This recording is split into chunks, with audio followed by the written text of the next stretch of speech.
जानी मानी university JNU में एक बार फिर विवादों का सर उठा है। वहां स्कूल ऑफ इंटरनेशनल स्टडीज में प्रोफेसर के कमरों के बाहर जातिवादी स्लोगन और धमकियां भी लिखी गई हैं। ब्राह्मण और बनिया जाति को कैंपस छोड़ने की धमकी भी दी गई है। इनमें कुछ नारे भड़काऊ हैं, जिनमें लिखा गया है कि रक्तपात होगा। कुछ नारों में लिखा गया है गो बैक टू शाखा, यानी आरएसएस पर हमला बोला गया है। एबीवीपी ने इन नारों के लिए लेफ्ट विचारधारा के छात्रों पर सवाल उठाया है। हालांकि लेफ्ट ने एबीवीपी को ही कटघरे में खड़ा करने की कोशिश की है। जेएनयू में इस जातिवादी जहर पर सवाल पब्लिक का आज है कि क्या जेएनयू में वाकई में अर्बन नक्सल मौजूद है जो देश को तोड़ना चाहते हैं। मैंने इस मुद्दे पर मशहूर गीतकार मनोज मुंतशिर से बात की, जो अपनी ब्राह्मण जाति पर गर्व करते हैं। सुनिए मेरा ये इंटरव्यू मनोज मुंतशिर के साथ।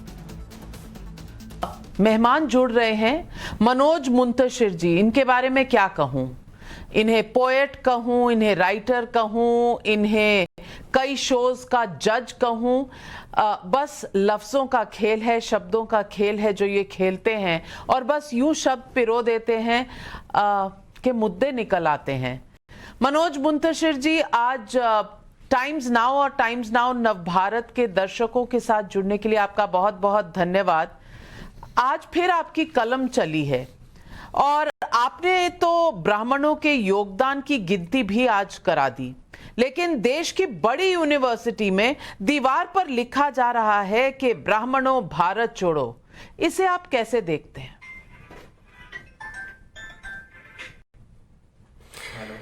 इसे मैं ऐसे देखता हूं नविका जी कि 1940 के आसपास जो जर्मनी में यहूदियों की हालत रही होगी, या जर्मनी में यहूदी होना कैसा रहा होगा हिटलर के शासनकाल में या 1940 के आसपास, कहीं ना कहीं मुझे ऐसा लग रहा है कि हमें उस तरफ धकेलने की कोशिश की जा रही है। हमारी पहचान पे संकट है, हमारे अस्तित्व पे संकट है और हमसे बार बार ये अपेक्षा की जाती है कि हमें देश के बाहर खदेड़ दिया जाए, हमें तिरस्कृत कर दिया जाए, हमें अपमानित कर दिया जाए और हम चुपचाप सहिष्णु टॉलरेंट होकर सब कुछ सुनते रहें, सहते रहें, क्योंकि यही हमने जीवन भर किया है। हमें कुछ और करना ही नहीं चाहिए। लेकिन मुंतशिर जी, ये तो बाहर से किसी ने आके लिखा नहीं, ये तो हमारे अंदर के भीतर के लोग हैं जो लिख रहे हैं। कभी ब्राह्मणों भारत छोड़ो, बनिया भारत छोड़ो।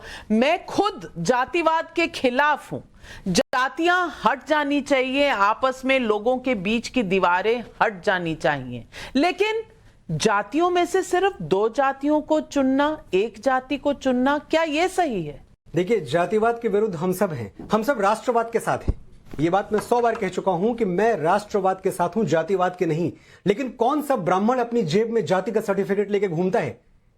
तो किसी भी ब्राह्मण पे या किसी भी सवर्ण पे हम एक ऐसे दौर से गुजर रहे हैं जहां हमारी मुश्किल यह है कि जो लिबरल्स हैं, जो बहुत बड़े इंटेलेक्चुअल्स हैं, वो कूल साबित करने के लिए अपने आप को, वो SC ST की बात करेंगे, OBC की बात करेंगे, फेमिनिज्म की बात करेंगे, लेकिन कभी सवर्णों के हक की बात आ जाए, कभी ब्राह्मणों पे बात आ जाए तो उनको पेट में दर्द होने लगता है, उनको तकलीफ होने लगती है।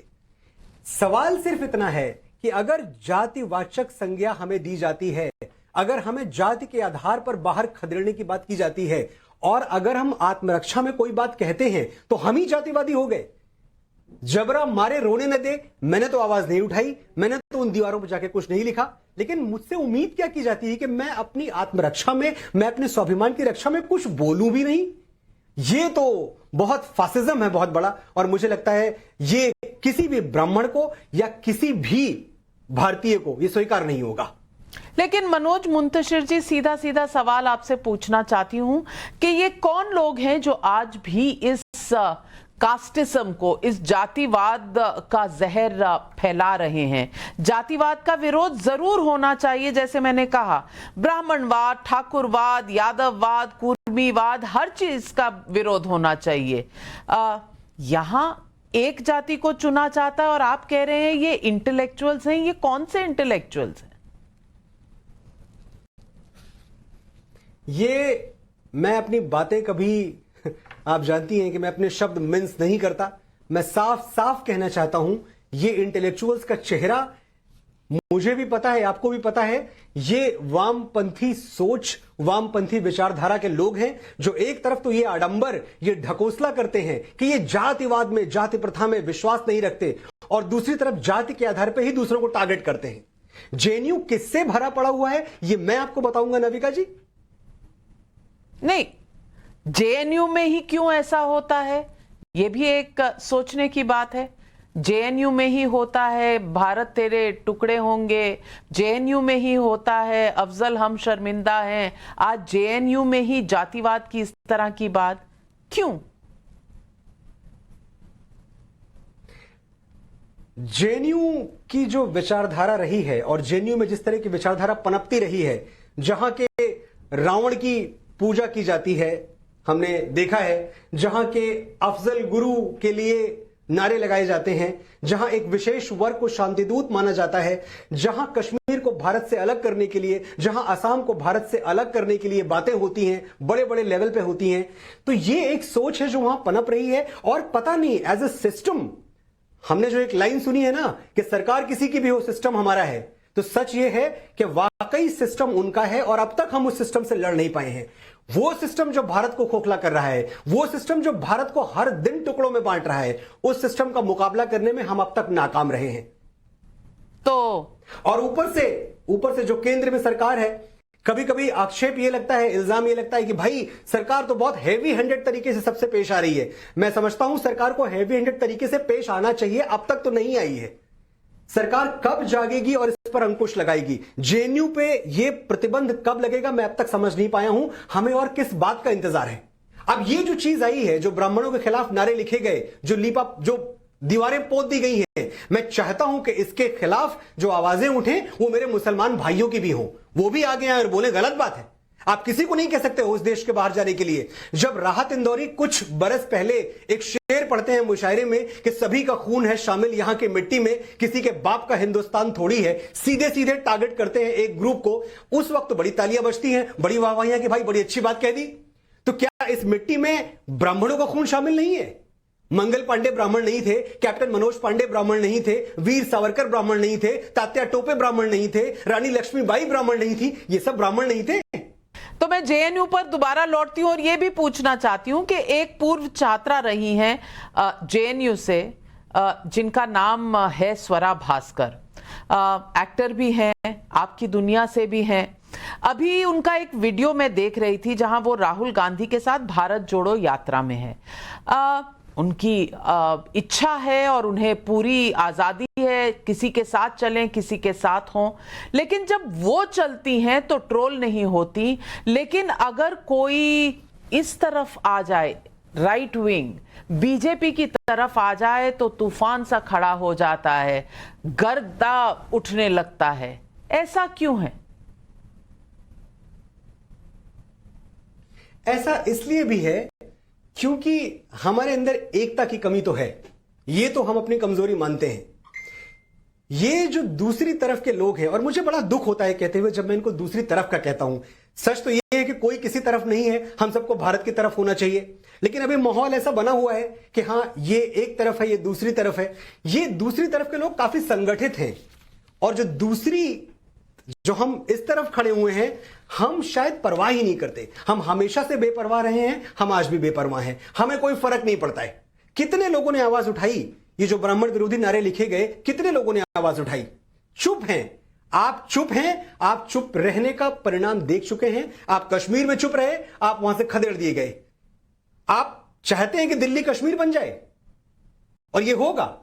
अगर आपको लग रहा है कि आज नहीं होगा, तो कल जरूर होगा यह चीज। आप हर उस जगह से खदेड़े जाएंगे जहां अपने स्वाभिमान के लिए, जहां अपनी आत्मरक्षा के लिए आप उठ नहीं खड़े होंगे।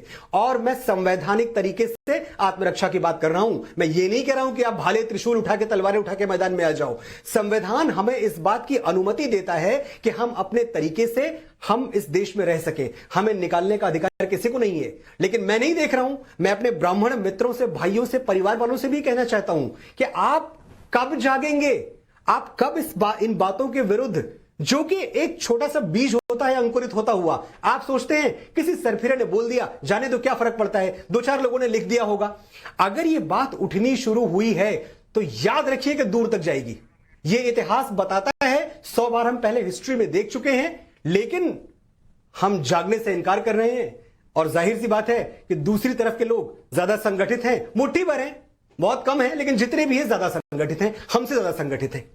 आप किसी के साथ ऐसा व्यवहार करेंगे, ऐसा घिनौना व्यवहार करेंगे, और फिर आप चाहेंगे कि उसके मुंह से फूल झड़े, तो ऐसा तो हो नहीं सकता। लेकिन आप सब कुछ भूल के खाली ये देखें कि क्या यह मुद्दा आपका नहीं है, ये सचमुच आपका मुद्दा है। आप वो बिल्ली ना बने जो कि आंखें बंद करके ये समझती है कि दूध पीते हुए इसको किसी ने देखा नहीं। आप जागे, वरना आपका अस्तित्व, आपका वजूद संकट में है। आप जिन्हें वीर सावरकर कह रहे हैं, बहुत से लोग तो उन्हें वीर भी नहीं मानते। वो तो कहते हैं कि उन्होंने अंग्रेजों को चिट्ठी लिखी थी और कहा था योर ओबीडियंट सर्वेंट। इसका मतलब ये हुआ कि उन्होंने माफी मांग ली अंग्रेजों से। तो इस सोच का क्या करेंगे? ऐसी चिट्ठियां जिसमें एक खास तरह से रेफर किया जाए ब्रिटिश सरकार को, या जो आपका हाकिम हो, ये तो सबने लिखी है। इसमें कौन सी नई बात है कि सिर्फ सावरकर ने लिखी है? मैंने ऐसी चिट्ठियां, मिलती जुलती चिट्ठियां, आदरणीय जिनका हम बड़ा सम्मान करते हैं, मैंने गांधी जी की तरफ से भी देखी है। तो ये तो लिखा ही जाता है। जब आप एड्रेस करेंगे अपने वक्त के हाकिम को, तो एक तरीका होगा बात करने का ना। हम क्या अदालत में खड़े होकर मी लॉर्ड नहीं कहते? So do you consider that judge who is sitting on that chair as your Lord, as your God? You do not consider him God. It's just the way of talking. It's the official way of communicating. आधिकारिक भाषा होती है, तौर तरीका होता है, ऐसे ही लिखा जाता है। Yours obediently, yours humble servant, ऐसे ही लिखा जाता है। तो और इस पे बहुत बहस हो चुकी है, इस पे बहस हो चुकी है सैकड़ों बार, मैंने आपके चैनल पे ही सुना है। और मुझे लगता है अभी हाई टाइम है जब हम ये देखना शुरू करें कि किस बात के लिए वीर सावरकर को आपने काला पानी भेजा था। वीर सावरकर ने कोई घोटाला किया था, कोई चारा घोटाला किया था, कोई 2G स्कैम किया था, कोई कॉमनवेल्थ स्कैम किया था? किस बात के लिए आपने उनको भेजा था? आपने उनको भारत भक्ति के जुर्म भेजा था ना, क्योंकि वो आपसे संभल नहीं रहे थे। जाने से पहले बस आखिरी सवाल ये पूछूंगी कि एक jury member, international jury member Bharat के फिल्म फेस्टिवल में आकर ये कह के गए कि कश्मीर फाइल्स वल्गर प्रोपेगेंडा की फिल्म है। इसे आप क्या कहेंगे? मूर्खता, इग्नोरेंस, एक घटिया स्टेटमेंट। और ये आदमी कौन है? ये वो आदमी है जो खुद अपने देश में फिलिस्तीनियों के साथ है। और फिर भी देखें कि जो हम पे डिक्टेटरशिप का इल्जाम लगाते हैं, जो हमारी माननीय सरकार पे इल्जाम लगाते हैं कि भाई सरकार तो जो है वो डेमोक्रेसी को ही किल कर रही है, फिर भी इतनी एक गलत बात कहने के बावजूद हमने अपने मेहमान का प्रॉपर स्वागत किया, सत्कार किया और पूरी सुरक्षा के साथ उनको विदा किया, उनका ध्यान रखा, उनका ख्याल रखा। मनोज मुंतशिर जी, आपसे जब भी बात करते हैं तो यूं लगता है कि बस बात चलती रहे, पर आज बस इतना ही। आपने हमारे साथ हमेशा की तरह खुले दिल से और निर्भीक होके जो सवालों के जवाब दिए, उसके लिए बहुत बहुत धन्यवाद। उम्मीद करती हूँ फिर बैठेंगे, फिर बात करेंगे और फिर दर्शकों की आंखों को भी खोलेंगे और वो जो कारवां बनाना है वो भी बनेगा।